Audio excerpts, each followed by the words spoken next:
Good morning friend, শুভ সকাল। দেখো, সকাল হতেই রান্না বান্না শুরু করে দিয়েছি। দুটো ওভেনে রকম রান্না বসিয়ে দিয়েছি।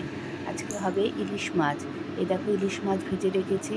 একটাই হচ্ছে আলু বেগুন কুমড়ো দিয়ে ইলিশ মাছের পাতলা ঝোল, আর একটা হবে লাউ শাক দিয়ে ইলিশ মাছের পাতলা ঝোল, আর এখানে হবে লাউ ঘন্ট আর লাউ খোসা ভাজা। আজকের এই হচ্ছে মেনু। দেখো দেখো, দুটোতে বসিয়ে দিয়েছি। সকালবেলা খেয়ে যাবে, টিফিন নিয়ে যাবে। সকালবেলা খুবই তাড়াহুড়ো থাকে, রান্নাঘরের অবস্থা খুবই খারাপ। তোমরা কিছু মনে করো না। এই দেখো, এখানে লাউ শাকের ঝোল ফুটছে, এখানে আলু বেগুনের কুমড়োর ঝোল ফুটছে।